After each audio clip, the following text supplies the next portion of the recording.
James, how are you feeling right now coming off the back of this huge win? Probably, is this your biggest one in Bellator? 2 weeks ago, I pulled out. I pulled out of the fight 2 weeks ago. I texted my coach. I said I can't do it anymore. I had a panic attacks in the gym. I didn't want to fight. I was in a bad place. Pulled out of the fight. Didn't want to be there anymore. Didn't want to do it. And look, I fucking showed up and I fucking did it. I swear to God, they all hammer on about me and everyone hammers on. There's none of them have a mindset like me. I pulled out of the fight. I didn't even want to be here. I didn't want to fight. I didn't even want to train again. I've never wanted to fight again in my life. I was in a bad way. If it wasn't for Kiefer and John and a few of the boys, my dad and all came down to the gym. I had to run private sessions. I had to be helped out of the gym a few days in a row. It was like panic attacks, getting sick. I couldn't control myself, feeling absolutely dirt. And now I'm back and I'm winning. Say what you want. I am fucking proud of myself. And I know everyone's going to look and go, that's a weak mind. He's broke. I've got the strongest fucking mindset in this whole fucking game. And I'm going straight to the top. That performance was low class performance. Nowhere near my best. But for the position that I was in 2 weeks ago, to the position that I'm in tonight, fucking cheers to that. James, we're hearing a lot from fighters and they're speaking more openly about mental health issues. I swear to we hear this. If I didn't, there was a Tyson Fury clip that I went on and watched, and if I did not see that fight, I wouldn't be standing here today. Right, because we're hearing a lot, as I mentioned, the fighters actually talking about mental health issues. What was the key to you actually picking yourself up and saying, you know what, panic attack or not, I'm coming here to fight? It's what I love. I love martial arts. I love competing. I love putting myself in positions where I'm vulnerable. I'm there to be attacked.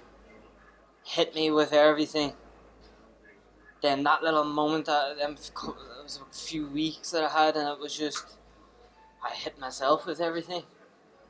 And I still couldn't even put my fucking self down. So if I can't put myself down, no one can put me down. No one. So did the animosity and the back and forth at the press conference and all the stuff that happened during fight week, did that just help sharpen the focus even more? Did that sort of raise any doubts? 100%. As soon as I shoot off fight week, haven't trained, I'll say, in about 3-4 weeks. Really, like toying around, not much, not very light training. Just being able to feel good was a struggle.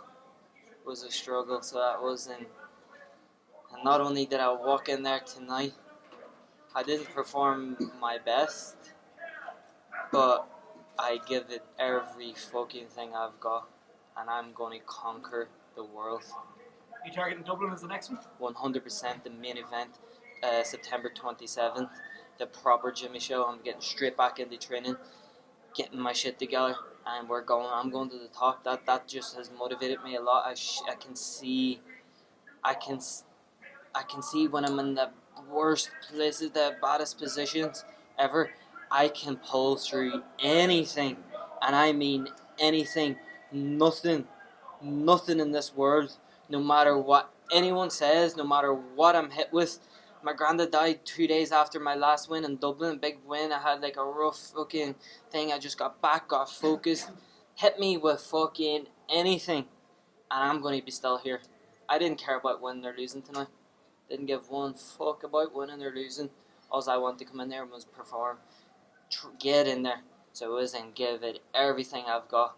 And I knew I was the better martial artist in the back of my head, but I was just concentrating in there, performing and getting the job done. James, coming off the back of 2 wins now, I know Ricky Bandejas has said he would give you a rematch if you were interested in that in Dublin. Are you looking directly at Haraguchi now, though? He's coming off 2 losses. I'm coming off 2 wins. Get back on the winning column, and then you can hit me. You can get on the Jimmy show. You spoke to you spoke to Jeremiah straight after the fight. Yeah. And you spoke to one of his team as well. I think he came over and you had a word with him. Can you share that? Is that just the hatchet being buried and everything being put in the rearview mirror now?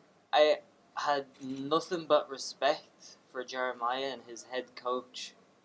great guys. I really liked Jeremiah, to be honest. Even in the whole build-up, I really liked him. He was a good dance partner.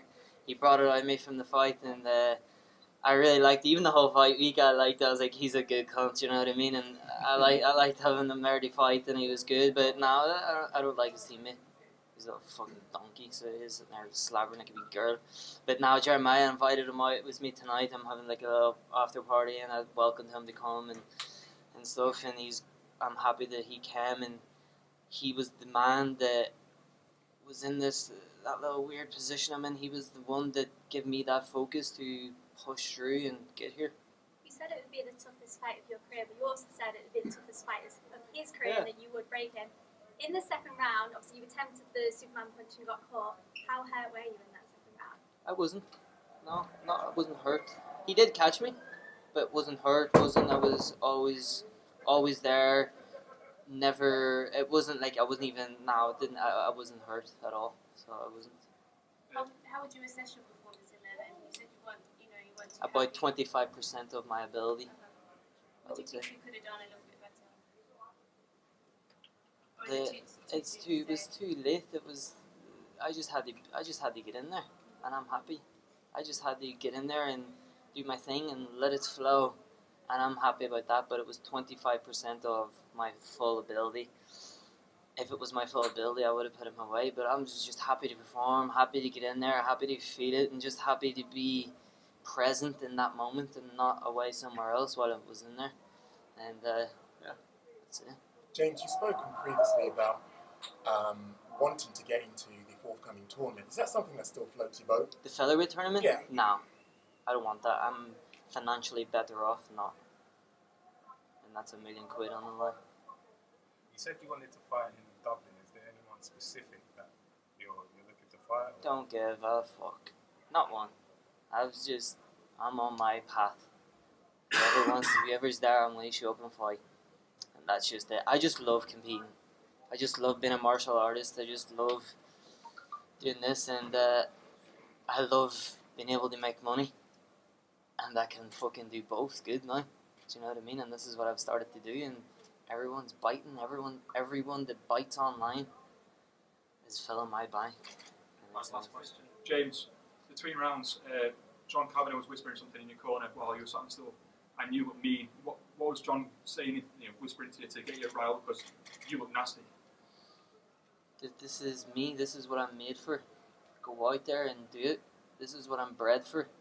I wasn't good at school. I wasn't good at anything else. I never took to anything but fighting. Fighting is my whole life. I'm a fighter deep down. So that's what I am, a martial artist. He just reminded me that you're a fighter. You're one of the best. We know that. We have seen it in the gym. Don't let anything else get in your way. Not him, not me, not nothing. Go out there and do what I do. And that was it. James, Dominic Wooden is a name which was put your way. You previously said you didn't know who he was. Someone told me that you had a meeting with him in the hotel. Today? First of all, just expand on that meeting if indeed that did take place. And what's your feeling now on having met Dominic Wooden face to face? He's a lot different from what he is online, and I can see what he's doing, but I'd love to give him a bit of advice on it, because I'm good at it. He's not so good at it, but he's a good fighter. He wanted to fight, and I could see him all fight week. I've seen him around. He wants me. I don't need him. And I can see him, he's kind of standing there, like, looking at the side of his eye and all, like, a bit awkward, doesn't know what to do, so this has been building. Me and my team have been just, like, looking and laughing and, like, just... I don't care about him, to be honest. Like, I don't give a fuck. But he was like, "Are you ready for me?" I was like, "What?" I didn't understand what he said. I was like, "What?" Like that. So then he came back. He's like, I'm going to be ready for you. We need to fight. I says, "Well, you need to fight me. I don't need to really fight you," or something like this. And I says, "Well, I'm ready for anything."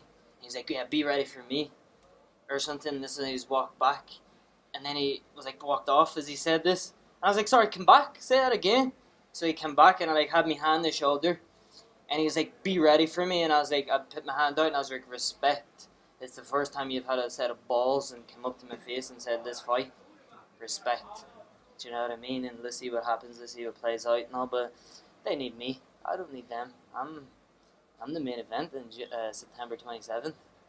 They all want that spot. And let's see who I want. I'll see who I want now after this. Take a bit of time. I'm going to go to Greece for my girl and chill out and flake out and then straight back to the gym and getting at it. Cool. Thanks very much, guys.